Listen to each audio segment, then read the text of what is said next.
सूरत कौसर का कामयाब वजीफा बैठे बैठे काम हो जाएगा। अल्लाह की मदद का गैबी निजाम देख लेना। बिस्मिल्लाहिर्रहमानिर्रहीम। मोहतरम नाजरीन, आज मैं आपको सूरत कौसर का एक ऐसा अमल बताने लगा हूँ कि फरिश्ते बंदे की मदद को आ जाते हैं और बैठे बैठे बंदे का हर काम हो जाता है। जिस मकसद के लिए इस अमल को शुरू किया जाता है उस मकसद की नीयत कर लें और अमल खत्म होने से पहले पहले आपको आपके मकसद में कामयाबी मिल जाती है और आपका मकसद पूरा हो जाता है। इसलिए इस अमल को सूरत कौसर का कामयाब अमल कहा जाता है। हर शख्स को चाहिए किसी भी मुश्किल के लिए, किसी भी परेशानी के लिए चंद मिनटों का अमल जरूर करके देखिए। फौरी तौर पर आपकी हर हाजत पूरी हो जाएगी। इस कीमती अमल को जानने के लिए, कामयाब अमल को जानने के लिए आप इस वीडियो को अव्वल से लेकर आखिर तक मुकम्मल देखिएगा, क्योंकि ये ऐसा अमल है कि जिसके करते ही अगर आप किसी बीमारी के अंदर मुब्तला हैं तो फौरन शिफा मिल जाती है। अगर आप मकरूज हैं तो फौरन कर्जे का इंतजाम हो जाता है। अगर आपके किसी भी काम के अंदर कोई भी रुकावट है फौरन वो सारी रुकावटें खत्म हो जाती हैं। नाज़रीन, सूरत कौसर कुरान मजीद की सबसे छोटी और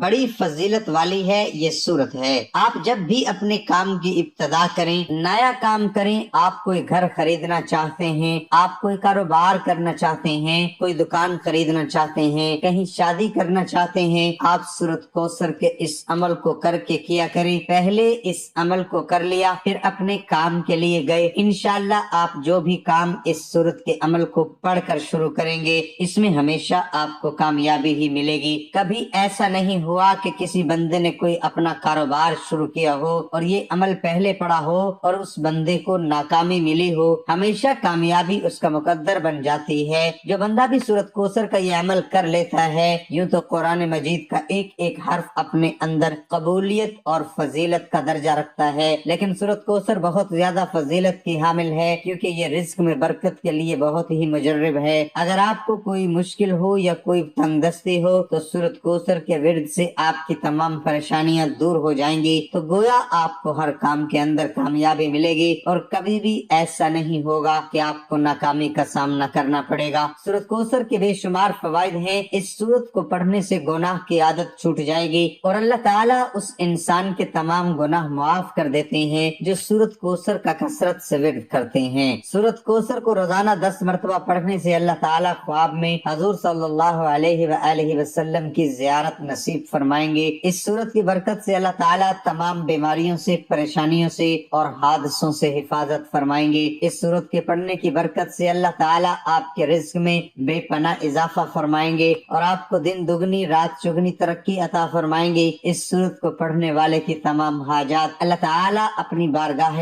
इलाही में कबूल मंजूर फरमाता है और ये बिल्कुल मुख्तसर सा अमल है और नहायत कीमती है और नहायत ताकतवर है। ये कुरान मजीद की सबसे छोटी सूरत है जिसकी सिर्फ 3 आयात हैं। आपने इस अमल के शुरू करने से पहले वुजू कर लेना है, ताज़ा वुजू करना है। अगर पहले वुजू है भी तो फिर भी आप इस अमल की नीयत से वुजू कर लें। अमल का वक्त कोई मुतय्यन नहीं कि आपने किस वक्त करना है। किसी भी वक्त, पूरा दिन आपके पास होता है, किसी भी वक्त कर सकते हैं, रात में भी कर सकते हैं, वक्त की कोई कैद नहीं है। आप जब भी किसी काम के लिए जाएं इस अमल को करके जाएं। आप किसी मुकदमे के अंदर मुब्तला हैं, किसी की रहाई चाहते हैं और किसी की बड़ी से बड़ी जगह पर आप कामयाब होना चाहते हैं तो आप इस अमल को जरूर करें। इसी तरह वो मेरे दोस्त अहबाब जिनका शब रोज अदालत कचहरी से वास्ता पड़ता है, वो दोस्त अहबाब इस अमल को जरूर करें। इनको बहुत ज्यादा फायदा होगा, मुकदमों के अंदर कामयाबी मिलेगी। इसी तरह डॉक्टर करें वो तो उनके हाथ में शिफा आएगी और तस्खीर भी मिलती है। इस अमल से इम्तिहान दे रहे हैं तो आप इस अमल को जरूर करें। कोई भी इम्तिहान हो दुनिया का, आपको कामयाबी जरूर मिलेगी। इसलिए इस अमल को कामयाब अमल कहा जाता है और कामयाबी की कुंजी है। वजीफा करने से फरिश्ते आपकी मदद के लिए आएंगे और ये सूरत कौसर की हदीस पाक में बड़ी फजीलत आई है। इसकी जितनी भी फजीलत बयान की जाए कम है। रसूलुल्लाह सल्लल्लाहु अलैहि वसल्लम ने इरशाद फरमाया,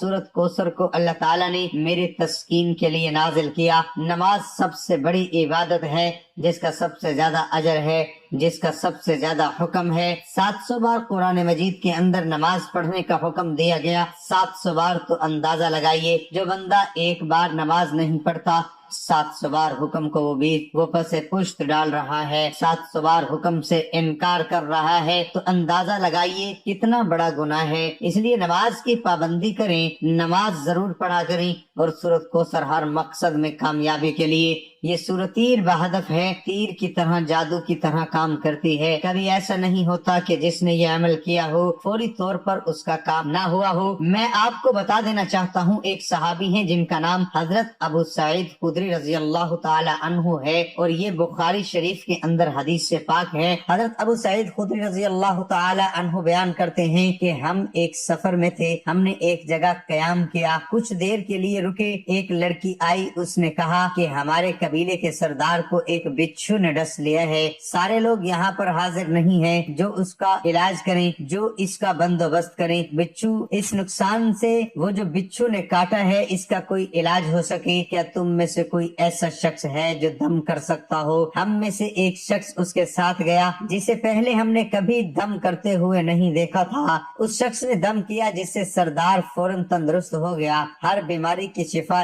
سورت کوثر آپ کے ہر راستے کی تنگی کو کھول دیتی ہے، آپ کے ہر مشکل کام کے لیے آپ کی معاونت بن جاتی ہے، اور آپ کا ہر کام فوری طور پر حل ہو جاتا ہے۔ عجیب و غریب اس عمل کی کیفیات ہیں کہ انسان پڑھتے پڑھتے ہی ایسی چیزوں کے اندر کھو جاتا ہے، اور ایسا مقام اس کو ملنا شروع ہو جاتا ہے، اور ایسی منزلوں کو طے کرنا شروع کر دیتا ہے، اس کی سوچ سے بھی بالا تر ہوتی ہیں۔ جس شخص کا عبادت کے لیے دل نہیں لگتا، جس کا کسی کام کرنے کو دل نہیں کرتا، جو ہر وقت پریشانیوں میں مبتلا ہو، جسم جس کا گھوٹا گھوٹا رہتا ہے اور ہر وقت سست سا رہتا ہے، اس کی طبیعت میں چستی نہیں ہے، اور اس کی ایسی طبیعت میں دل ہی نہیں کرتا کسی کام کو کرنے کا، ہر وقت دل کرتا ہے بس پڑا رہوں، لیٹا رہوں، کسی کام کے لیے دل نہیں کرتا۔ اس شخص کو چاہیے آج یہ عمل کر کے پانی کے گلاس کے اوپر دم کر کے وہ پی لے، کیفیت مجھے فوراً بتائے کہ کتنی کیفیت بدلی ہے، کتنے حالات بدلے ہیں، کتنی طبیعت کے اندر نرمی آئی ہے،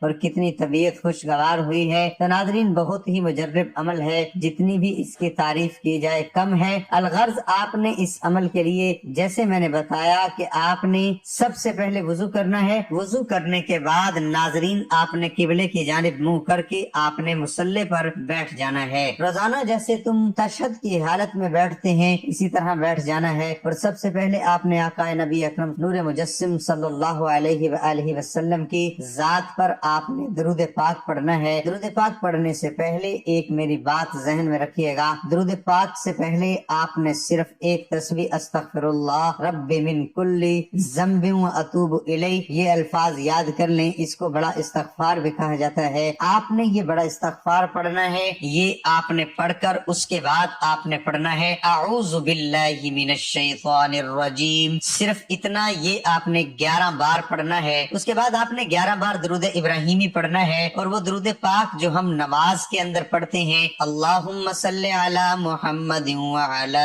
آل محمد کما صلیت علی ابراہیم وعلی آل ابراہیم انک حمید مجید، اللہم بارک علی محمد وعلی آل محمد کما بارکت علی ابراہیم وعلی آل ابراہیم انک حمید مجید۔ میں اختصار کے ساتھ آپ کو مکمل تفصیل بتا رہا ہوں، کاپی پنسل کے ساتھ اس کو لکھتے جائیں، یہ آپ کو پوری زندگی کام دے گا، کیونکہ یہ صورت ایسی ہے کہ اس کے اندر اللہ تعالیٰ نے تمام چیزیں جمع کر دی ہیں، اس میں ہدایت بھی ہے، اس میں دیکھیں پھر اللہ نے توحید کا بھی ذکر فرمایا ہے، نبوت کا بھی ذکر ہے، عبادت کا بھی ذکر ہے، وعدہ اور وعید کا بھی ذکر ہے، اور اس میں بہت کچھ ہے، اس لیے اس صورت کو جامع صورت کہا جاتا ہے۔ اس کے اندر ہر مضمون کو جمع کر دیا گیا ہے۔ اس کے بعد آپ نے ناظرین درود پاک پڑھ کر اس صورت کو یعنی صورت کوثر صرف 21 بار پڑھنی ہے۔ انا اعطیناک الکوثر فصل لربک وانحر ان شانئک هو الابتر۔ 21 بار پڑھنے کے بعد آخر میں پھر 11 مرتبہ درود پاک پڑھ کر سب سے پہلے اپنے ہاتھوں پہ दम करके चेहरे पर फेरने हैं, फिर दोनों कंधों पर, और तसव्वुर करना है जो कुछ भी मेरे वजूद के अंदर बीमारियां थी वो सारी खत्म हो रही हैं, जितनी बंदिशें थी वो सारी खत्म हो रही हैं। उसके बाद आपने पानी के ऊपर दम करके वो पानी का गिलास भी पी लेना है। आखिर में जाकर आपने अल्लाह ताला का नाम लेना है, अल्लाह अल्लाह अल्लाह। आपने 100 बार कहने के बाद आपने नाज़रीन अपने मकसद की दुआ करनी है, या अल्लाह मैं मक़रूज़ हूँ, कर्जे से निजात अता फरमा, या अल्लाह मेरे पास औलाद नहीं, मुझे औलाद अता फरमा, या अल्लाह मेरी परेशानियां दूर फरमा, या अल्लाह पाक मेरी तंगदस्ती खत्म कर और मुझे गैब से दौलत, मुझे गैब से रिस्क अता कर। या आप जिस भी मकसद के लिए इस अमल को कर रहे थे, मकसद की दुआ करनी है। इंशाल्लाह आप सोएंगे आपका मकसद हल हो जाएगा। और ऐसा अमल है कि बहुत ही कीमती है। मोहतरम नाजरीन, एक शख्स मस्जिद में नमाज अदा करने के लिए अंधेरी रात में घर से निकला, अंधेरे की वजह से ठोकर लगी और मुंह के बल कीचड़ में गिर गया। कीचड़ से उठकर वो घर वापस आया और लिबास तब्दील करके दोबारा मस्जिद की तरफ चल दिया। अभी चंद ही कदम चला था कि दोबारा ठोकर लगी और वो दोबारा कीचड़ में गिर गया। कीचड़ से उठकर वो एक बार फिर घर वापस गया और लिबास तब्दील करके मस्जिद जाने के लिए दोबारा घर से निकल आया। अपने घर के दरवाजे पर से एक शख्स मिला जो अपने हाथ में एक रोशन चिराग थामे हुए था। चिराग वाला शख्स चुपचाप नमाजी के आगे आगे मस्जिद की तरफ चल दिया। इस बार चिराग की रोशनी में नमाजी को मस्जिद तक पहुंचने में किसी दुश्वारी का सामना न करना पड़ा और वो बखैरियत मस्जिद तक पहुंच गया। मस्जिद के दरवाजे पर पहुंचकर चिराग वाला शख्स रुक गया। नमाजी उसे वहीं छोड़कर मस्जिद में दाखिल हो गया और नमाज अदा करने लगा। नमाज से फारिग होकर वो मस्जिद से बाहर आया तो उसने देखा चिराग वाला शख्स उसका मुंतजिर है ताकि उसे दोबारा चिराग की रोशनी में घर तक छोड़ाए। जब नमाजी घर पहुंच गया तो नमाजी ने इस अजनबी से पूछा, आप कौन है? अजनबी बोला, सच बताऊं तो मैं इबलीस हूँ। नमाजी की हैरत की इंतहा न रही। उसने पूछा, तुझे तो मेरी नमाज रह जाने पर खुश होना चाहिए था, फिर तू चिराग की रोशनी में मुझे मस्जिद तक क्यों लाया? इबलीस ने जवाब दिया, जब तुझे पहली ठोकर लगी तो अल्लाह ने तेरे उम्र भर के गुनाह मुआफ फरमा दिए, जब दूसरी ठोकर लगी तो तेरे सारे खानदान को बख्श दिया। मुझे फिक्र हुई कि अगर अब तू ठोकर खा कर गिरा तो कहीं अल्लाह तेरे सारे गांव की मगफिरत न फरमा दे, इसलिए चिराग लेकर आया हूँ कि तू बगैर गिरे मस्जिद तक पहुँच जाए। नाज़रीन, वीडियो को लाइक जरूर कीजिएगा और अमल अच्छा लगे तो कमेंट में अपनी राय का इजहार कीजिएगा और जिस शख्स को इस अमल से फायदा हो वो जरूर बताइएगा। नाज़रीन, अल्लाह ताला के 99 नामों में से एक नाम कमेंट में जरूर लिखें।